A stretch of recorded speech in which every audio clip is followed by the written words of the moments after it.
Hi guys, good morning. Welcome back on फॉर्मा educational hub.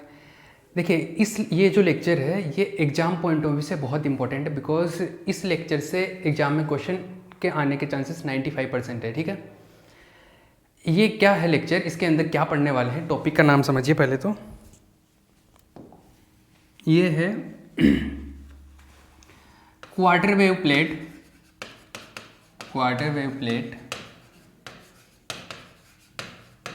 And half wave plate,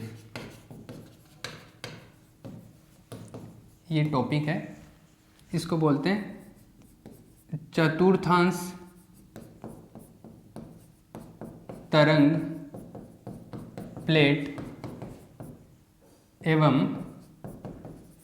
अर्ध तरंग plate.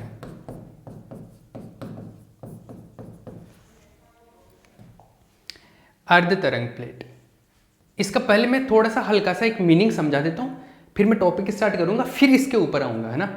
Main topic ये exam में जब पूछा जाता है ना, ये एग्जाम पॉइंट ऑफ व्यू से बहुत इंपॉर्टेंट है। नोट्स में लिखा हुआ है, वैसे एग्जाम पॉइंट ऑफ व्यू से बहुत इंपॉर्टेंट टॉपिक है। ठीक है, अब सुनिए। क्वार्टर वेव प्लेट और हाफ वेव प्लेट का क्या मीनिंग है? सिंपल सा मीनिंग ऐसा है कि जैसे मान लो कि एक द्विक्रिस्टलीय पदार्थ है। द्विक्रिस्टलीय पदार्थ मतलब डबल रिफ्रैक्टिव मीडियम, मतलब ऐसा मीडियम जिससे अगर वेव जाती है, तरंग जाती है, तो उसमें क्या होता है, डबल रिफ्रैक्शन होता है, द्वि अपवर्तन की घटना होती है। ऐसा कोई मीडियम है, जैसे हम लोग जनरली यहाँ पे लेते हैं कैल्साइट, है ना।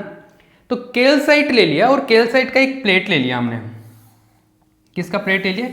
कैल्साइट का एक प्लेट ले लिया और इसकी जो लेंथ है वो d है, मतलब जिस तरफ से लाइट आ रही है वो d है। जैसे मान लो इधर से लाइट जा रही है तो इधर ये d डिस्टेंस कवर करेगा, इधर तक जाएगा।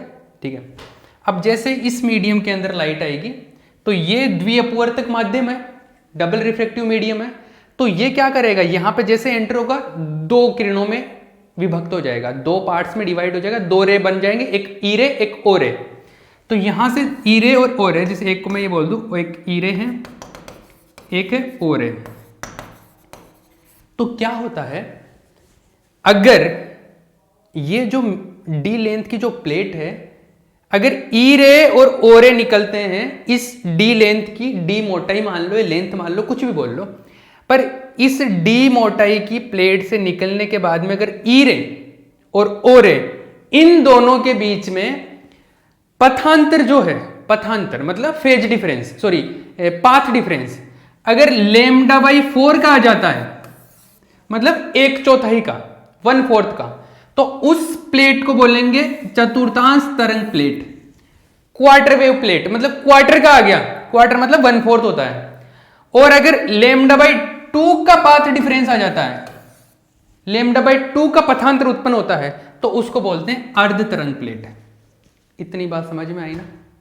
मतलब क्वार्टर वेव प्लेट क्या होगी, अगर एक ऐसी प्लेट, एक ऐसा द्विक्रिस्टलीय, सॉरी द्विअपवर्तक प्लेट, एक ऐसा द्विअपवर्तक तो पदार्थ होगा, द्विअपवर्तक प्लेट जो ओ रे और ई रे के बीच में लेमडा बाई 4 का पथांतर उत्पन्न कर दे, जो लेमडा बाई 4 का पाथ डिफरेंस प्रोड्यूस कर दे बिटवीन ई रे एंड ओ रे, उसको बोलेंगे हम लोग क्वार्टर वेव प्लेट, चतुर्थांश। और अगर जो लेमडा बाई 2 का पाथ डिफरेंस प्रोड्यूस करता है उसको बोलेंगे वह हाफ वेव प्लेट, अर्ध तरंग पट्टिका, सॉरी अर्ध तरंग प्लेट या पट्टिका भी बोलते हैं इसको। आई बात समझ? क्लियर है? ये बेसिक अंडरस्टैंडिंग समझ में आई ना, कि चतुर्थांश तरंग प्लेट, क्वार्टर वेव प्लेट इसलिए बोल रहे हैं कि लेमडा बाई 4 का पाथ डिफरेंस उत्पन्न हो जाता है, पथांतर डेल्टा कितना आ जाता है, लेमडा बाई 4 का। किसके किसके बीच में? ई रे और ओ रे के बीच, बिटवीन ई रे एंड ओ रे the path difference will be lambda by 4 in this condition and lambda by 2 for half wave plate. तो ये दोनों इस तरीके से। अब हम लोग इसकी थ्योरी बनाते हैं। ये तो इनका डेफिनेशन होगा, ये मैं अभी बाद में बताऊंगा। ये एक बेसिक आइडिया, एग्जाम में यही पूछा जाता है, क्वार्टर वेव प्लेट और हाफ वेव प्लेट क्या है, और इस पर न्यूमेरिकल आने के भी बहुत चांस है। और न्यूमेरिकल बहुत सिंपल न्यूमेरिकल आता है, मतलब आप देखते ही कर सकते हो इसको। ठीक है, तो और ये थ्योरी भी बहुत आसान है, तो समझो इसको क्या कर रहे हैं हम लोग। जैसे मान लो कि अपने पास क्या है, एक प्लेट है, प्लेट का मतलब यही हो गया कि एक द्विअपवर्तक पदार्थ है, एक डबल रिफ्रेक्टिव मीडियम है अपने पास में, और इसकी ये जो मोटाई, थिकनेस ले लो या लेंथ ले लो, ये d है। क्लियर? अब यहां से मान लो लाइट आ रही है, ये जैसे लाइट आ रही है, ये क्लियर है। मान लो ये आ रही है लाइट और ये जा रहा है, इधर जा रहा है, ठीक है। और इसमें एक सेकेंड, जो एक्सिस है वो मान लो इधर है, या आप परपेंडिकुलर भी ले सकते हो एक्सिस, ठीक है। पर जो भी है, जैसे यहाँ से जब आएगा ई रे और ओ रे दो पार्ट्स में डिवाइड हो जाएगा, ठीक है। तो आप एक काम करो कि हम लोग जो ऑप्टिकल एक्सिस है वो ऐसे ले लेते हैं। ऑप्टिकल एक्सिस जो है इस तरीके से, ऑप्टिकल एक्सिस मैंने इस तरीके से ले लिया, मतलब इस तरीके से आड़ा है, ऐसे परपेंडिकुलर नहीं है, ठीक है। अब यहाँ से अपने पास में दो किरणें मिलेगी, क्योंकि यहाँ पे आ रहा है तो दो किरणों में विभक्त हो जाएगा, दो पार्ट में। तो एक तो ई रे, एक ओ रे, ठीक है। अब उनसे जो बनेंगे वो इस तरीके से, जैसे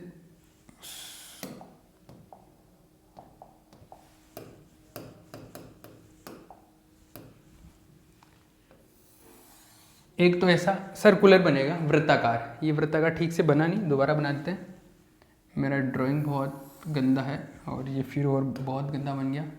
चलो दोबारा एक और ट्राई करते हैं। हाँ बेटर है थोड़ा, ये इसको मान सकते हो। ये सर्कुलर है, मान लो ये ओ रे है, दिस इज ओ रे। ई रे, जैसे मैं कैल्साइट क्रिस्टल ले रहा हूँ, यहाँ पे कौन सा ले रहा हूँ, कैल्साइट क्रिस्टल। तो कैल्साइट क्रिस्टल ले रहा हूँ तो ई रे जो है कैल्साइट में बाहर बनता है, ठीक है ना। ई रे कहाँ बनेगा, बाहर बनेगा। चलो बाहर बन गया। दूसरी चीज ये बनेगा इस तरीके से, ये है, ये सॉरी, ये दिस इज ई रे। इसमें ऑप्टिकल एक्सिस कहाँ है, ऑप्टिकल एक्सिस से ये ऐसे, तो ये दोनों कहाँ पर टच करेंगे, ऑप्टिकल एक्सिस पे। पहले ऑप्टिकल एक्सिस ऐसे मानते थे, तो जो ये दोनों टच करते थे वो कहाँ टच करते थे, यहाँ पे। ऑप्टिकल एक्सिस ऐसे होता था तो यहाँ पे टच करते थे। अभी ऑप्टिकल एक्सिस मैंने ऐसे माना है ना, इस तरीके से। तो अगर मैं बात करूँ तो यहाँ पे अगर ऑप्टिकल एक्सिस है तो यहाँ पे टच कर रहे हैं, मतलब अगर ये पूरा बनता तो ये सर्कल बन जाता और ये ऐसा एलिप्सॉइड बनता, ऐसे बनता। क्योंकि ऑप्टिकल एक्सिस इस बार ऐसे है, ये है ऑप्टिकल एक्सिस, ये ऐसे पैरेलल है ना, ये ऑप्टिकल एक्सिस है, तो ये यहाँ पे टच कर रहे हैं। लेकिन अपने को बनाना है आधा ही बनाना, ऐसे इतना ही बनाना, ठीक है। ये इसका ज़्यादा काम आएगा नहीं ये, बट एक समझने के पॉइंट ऑफ व्यू से इसको ध्यान रख लो, ठीक है। ये हो गया। तो इसके अंदर ई रे भी आएगा, ओ रे भी आएगा, दो पार्ट में डिवाइड हो जाएगा ई रे और ओ रे। क्लियर है। जैसे मान लो कि ई रे चला गया, ओ रे चला गया, तो दो पार्ट में डिवाइड हो जाएगा, तो ये चला गया, ठीक है। इसको मैं बना नहीं रहा आगे, अब समझना बात को। मान लो ई रे का है, ये डी डिस्टेंस है, डी दूरी है, तो ई रे का वेलोसिटी तो हमको पता है, ई रे का जो वेलोसिटी है वो कितना आएगा, ई रे का वेलोसिटी वी ई, और ओ रे का जो वेलोसिटी ओ किरण का, उसका वेलोसिटी वी ओ।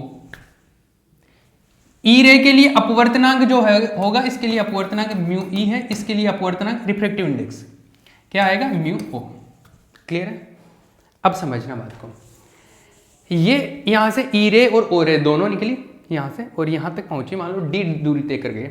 तो डी दूरी तय करने में इसको कितना टाइम लगा और इसको कितना टाइम लगा। तो टाइम जैसे मान लो कि ई रे को कितना टाइम लगा, ई रे के लिए जो टाइम लगा वो कितना आएगा। ई रे के लिए टाइम क्या होता है, दूरी बटा चाल, डिस्टेंस अपॉन वेलोसिटी। डिस्टेंस है डी और कितनी, ई रे चल रहा है, ई रे वी ई वेलोसिटी से चल रहा है we.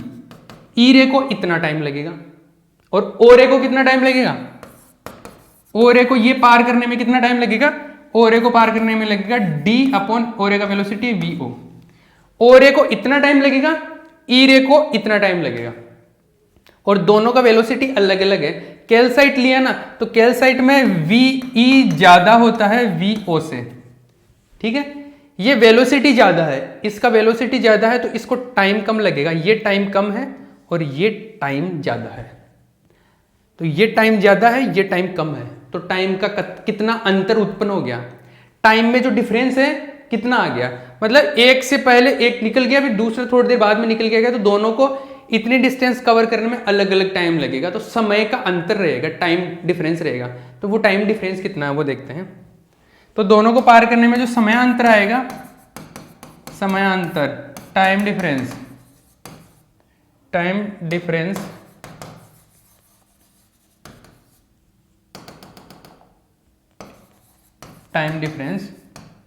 Time difference delta T बोल देता हूं।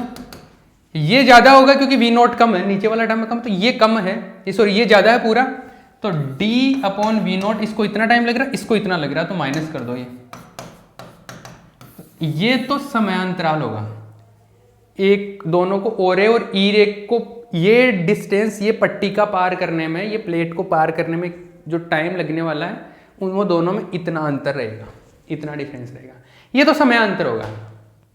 ठीक है, अब मैं बात करता हूं पथांतर की। तो पथांतर कितना रहेगा दोनों के बीच में, ठीक है, पथांतर की बात करते हैं। अब देखिए पथांतर कितना होगा दोनों में। वैसे पथांतर वाला कंसेप्ट हम लोग पहले भी कर चुके हैं। पथांतर को बोलते हैं क्या, पाथ डिफरेंस, और इसको लिखते हैं जनरली डेल्टा से। अब समझना बात को, एक चीज ये है कि यहां से जैसे मान लो ओरे आती है, तो वैसे तो डिस्टेंस कितनी है, d है, लेकिन ओरे को भी क्या डिस्टेंस d लगेगा क्या, नहीं, प्रभावी रूप से इफेक्टिवली ये डिस्टेंस d नहीं होके कितना रहेगा, म्यू इंटू डी हो जाता है। ये पढ़ा था ना हमने, म्यू इंटू डी हो जाता है, म्यू इंटू डी, मतलब जो अपवर्तनांक है इंटू डिस्टेंस से मल्टीप्लाई हो जाता है, तो इफेक्टिव जो डिस्टेंस है वो चेंज हो जाता है, वो प्रभावी जो पथ है उसकी लंबाई में परिवर्तन हो जाता है, इफेक्टिव डिस्टेंस। तो ओरे के लिए ये दूरी कितनी रहेगी, ओरे के लिए ये दूरी रहेगी एक्चुअल में म्यू नॉट इंटू डी, क्योंकि ओरे के लिए जो अपवर्तनांक है वो म्यू नॉट या म्यू ओ बोल दो, ये है। तो ओरे को जो दूरी तय होगी ओरे द्वारा वो होगी म्यू नॉट इंटू डी, और ई रे कितनी डिस्टेंस कवर करेगा, कितना पाथ कवर करेगा, म्यू इंटू डी, ये आएगा।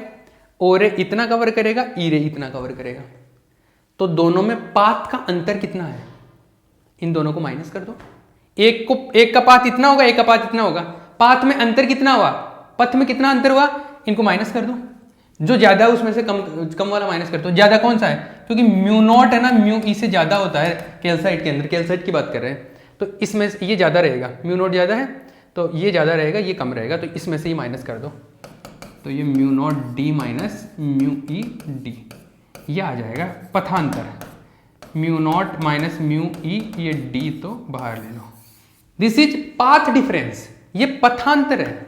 मतलब ओरे और ई रे इस प्लेट से जब पास होंगे, गुजर के जाएंगे, तो उन दोनों के बीच में पथांतर, पाथ डिफरेंस कितना उत्पन्न हो जाएगा, इतना पाथ डिफरेंस आ जाएगा, क्लियर, ये पाथ डिफरेंस आ जाएगा। कलांतर कितना आएगा, कलांतर मतलब फेज डिफरेंस, मतलब एंगल में कितना अंतर उत्पन्न हो जाएगा। फेज डिफरेंस, देखिए फेज डिफरेंस और पाथ डिफरेंस में एक रिलेशन होता है, सिंस डेल्टा, इसको बोलते हैं कलांतर, कलांतर मतलब फेज डिफरेंस। ये सेम चीज हम लोग पहले भी देख चुके हैं इस टाइप की, फेज डिफरेंस। फेज डिफरेंस कितना आएगा, 2 pi by lambda into delta, ये होता है रिलेशन, ये पाथ डिफरेंस, ये फेज डिफरेंस। तो डेल्टा जो आएगा वो आएगा 2 pi by lambda into delta का वैल्यू ये रखो mu naught minus mu E D,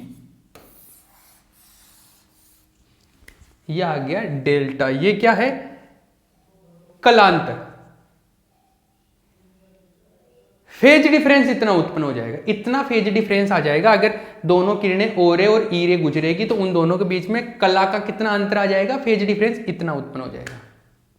आगे बात समझ, ये चीज ध्यान रखनी है, ये कलांतर उत्पन्न हो जाएगा, ये फेज डिफरेंस इतना आएगा, मतलब फेज डिफरेंस ये आ जाएगा, पथांतर बात करें तो ये आ जाएगा, और टाइम का डिफरेंस जो आएगा वो ये आएगा। आगे बात समझ, ये आ जाएगा यहां से जब इस प्लेट से निकलेंगे तो। अब मैं स्पेसिफिकली बात करूंगा चतुर्थांश प्लेट की, और अर्ध जो हाफ वेव प्लेट है और क्वार्टर वेव प्लेट है उन दोनों के बारे में बात करूंगा। एक बार मैं टाइम का आइडिया ले लेता हूं, फिर स्टार्ट करते हैं। हाँ 15 मिनट है अभी अपने पास में, काफ़ी टाइम है, तो ये टॉपिक ऑलमोस्ट हो जाएगा। तो देखिए ये समझ में आ गया ना कि पाथ डिफरेंस कितना आ जाएगा। ठीक है, इतना कलांतर आ जाएगा फेज डिफरेंस, इतना पथांतर पाथ डिफरेंस इतना हो जाएगा। अब समझना बात को। हाँ एक और चीज़ बता देता हूँ मैं यहाँ पे, क्योंकि हम लोग ये जो चीज़ कर रहे हैं कैल्साइट के लिए कर रहे हैं। ठीक है, कैल्साइट के लिए कर रहे हैं। कैल्साइट में म्यू नॉट म्यू ई से ग्रेटर होता है, इसलिए हमने म्यू नॉट वाले टर्म में से म्यू ई वाला टर्म माइनस किया था। कैल्साइट एक नेगेटिव क्रिस्टल होता है, नेगेटिव पॉजिटिव दो क्रिस्टल पढ़े थे, कैल्साइट नेगेटिव होता है। अगर हम लोग क्वार्ट्ज के लिए करते हैं सेम चीज, क्वार्ट्ज पॉजिटिव क्रिस्टल होता है, पॉजिटिव क्रिस्टल में म्यू नॉट कम होता है, म्यू ई ज्यादा होता है। तो क्वार्ट्ज के लिए या पॉजिटिव क्रिस्टल के लिए इसमें फॉर्मूले में थोड़ा सा चेंज हो जाता है, उसमें mu E minus mu not रहता, बस इतना सा चेंज रहता, क्योंकि वो जो ज्यादा रहता उसमें से दूसरा वाला माइनस करते हैं हम लोग। तो negative, in the negative crystal mu naught is greater than mu E, so it will be like this, और in positive crystal mu E is greater than mu naught, so it will flip, और ये mu E minus mu naught हो जाएगा। ठीक है, समझ आया ना। चलिए आगे चलते हैं। अब जो मेन अपना टारगेट था इस क्वेश्चन का कि चतुर्थांश प्लेट क्या होता है और अर्ध तरंग प्लेट क्या होता है, क्वार्टर वेव प्लेट और हाफ वेव प्लेट। तो मैं सबसे पहले क्वार्टर वेव प्लेट की बात करता हूं। क्वार्टर वेव प्लेट, चतुर्थांश तरंग पट्टिका, तरंग पट्टिका भी बोलते हैं, प्लेट भी बोल लो, कुछ भी बोल लो, ये टॉपिक बहुत इंपॉर्टेंट है। ठीक है, क्या है, एक ऐसी प्लेट जो ओरे, और एक ऐसी द्विअपवर्तक प्लेट या पट्टिका जो ओरे और ईरे के बीच में λ/4 का पथांतर उत्पन्न कर दे, या π/2 का कलांतर उत्पन्न कर दे, उसे चतुर्थांश पट्टिका कहते हैं। रिपीट कर रहा हूं मैं, a plate which can produce the path difference between λ/2 and the path difference of λ/4 or phase difference of π/2 between ore and ire. ore और एंड ईरे के बीच में अपने पास में पाथ डिफरेंस कितना उत्पन्न कर सकती है, पाथ डिफरेंस λ/4 का अगर उत्पन्न कर दे, और कलांतर जो होगा वो π/2 का उत्पन्न कर दे, इतना पाथ डिफरेंस बोल लो या इतना फेज डिफरेंस अगर ये जनरेट कर देती है, तो उस प्लेट को हम बोलेंगे चतुर्थांश तरंग पट्टिका, क्वार्टर वेव प्लेट। बात समझ आई। तो इतना पथांतर उत्पन्न करने वाली द्विअपवर्तक प्लेट को, डबल रिफ्रैक्टिव प्लेट को क्या बोलेंगे हम लोग, क्वार्टर वेव प्लेट। अब डेल्टा λ/4 होगा तो ऑटोमेटिकली जो ये पथांतर जो है फेज, क्या बोलते हैं इसको, पाथ डिफरेंस λ/4 होगा, तो ऑटोमेटिकली फेज डिफरेंस π/2 आ जाएगा। कैसे, जैसे मुझे ये पता चल गया कि डेल्टा कितना है λ/4, डेल्टा मतलब phase difference, sorry path difference, तो पाथ डिफरेंस मुझे पता है तो डेल्टा निकाल सकता हूँ ना, मतलब कलांतर। तो फेज डिफरेंस निकालो आप, सिंस डेल्टा क्या होता है 2π/λ इंटू डेल्टा, तो 2π/λ, ये कैपिटल डेल्टा बोलते हैं, इसको स्मॉल डेल्टा बोलते हैं। ये डेल्टा λ/4 आ गया, तो 2 से 2 λ से π/2 आया ना।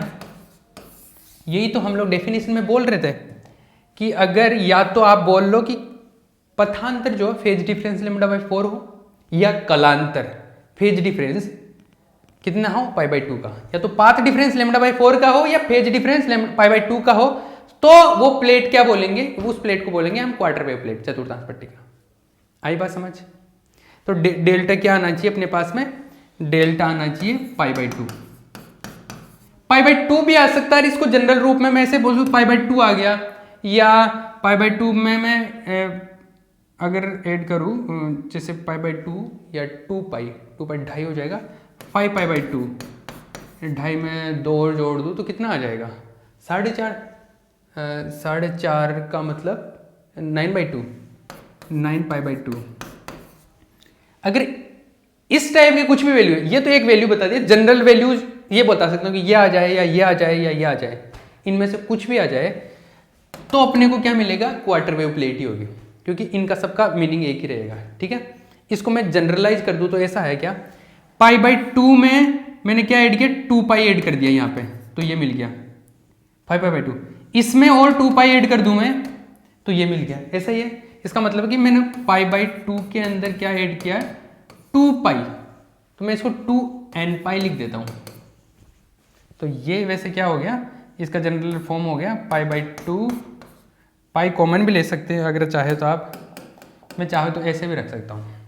अब n का वैल्यू देखो आप, इसका n का वैल्यू क्या रखोगे, n का वैल्यू 0, 1, 2 ऐसे रख दो।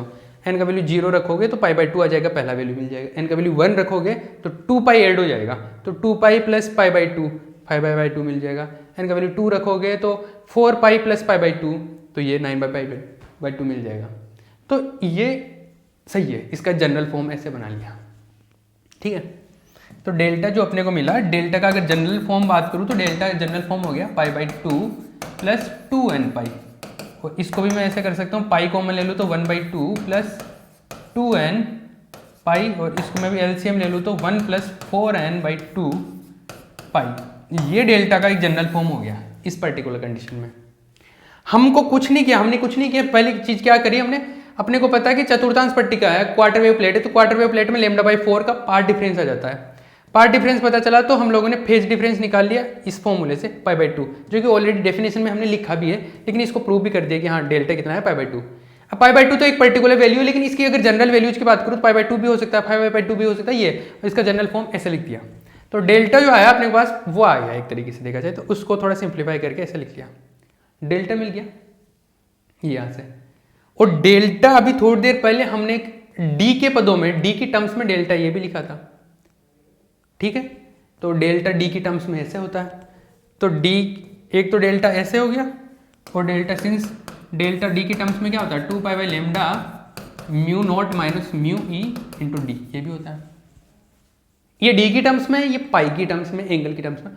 तो ये लेफ्ट साइड इक्वल तो राइट साइड भी इक्वल, तो दोनों तरफ से देखिए क्या आएगा, 2π/λ दोनों को इक्वल कर दो, μe into D equal to 1 plus 4n/2 into pi, right.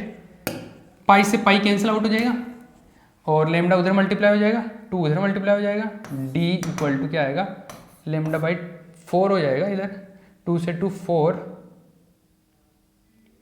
μ0 minus μe, और ये आ जाएगा 1 प्लस 4n। ये डी का मान आ गया। ये क्या बताना चाह रहा है, ये बताना चाह रहा है कि आपकी जो चतुर्थांश पट्टिका होगी ना, मतलब जो क्वार्टर वेव प्लेट है उसकी मोटाई है ये, उसकी जो थिकनेस है वो कितनी होनी चाहिए, इस फॉर्मूले से कैलकुलेट कर लो आप। इस फॉर्मूले से कैलकुलेट करोगे तब जो वैल्यू आएगी उतनी मोटाई की पट्टिका लो, फिर वो λ/2 का पथांतर ही उत्पन्न करेगी, सॉरी λ/4 का, वो फिर वो क्वार्टर वेव प्लेट ही बनेगी। तो क्वार्टर वेव प्लेट की अगर मोटाई कैलकुलेट करनी है आपको, थिकनेस, तो इस फॉर्मूले से कैलकुलेट करो। यहाँ पे अलग अलग थिकनेस मिल सकती है, उसकी बहुत सारी वैल्यूज मिल सकती है। n का वैल्यू 0 भी रख सकते हो आप, 1 रखो, 2 रखो, 3 रखो, मतलब ऐसा नहीं कि आप d का वैल्यू कुछ भी ले लो आपकी क्वार्टर वेव प्लेट बन जाएगी। क्वार्टर वेव प्लेट तभी बनेगी जब इस फॉर्मूले से आप वैल्यू निकालो।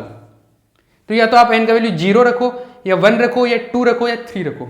जनरली कैलकुलेशन में आप सबसे मिनिमम लेंथ है वो निकालते हो, मिनिमम मोटाई, और मिनिमम मोटाई के लिए n का वैल्यू 0 रख देते हैं।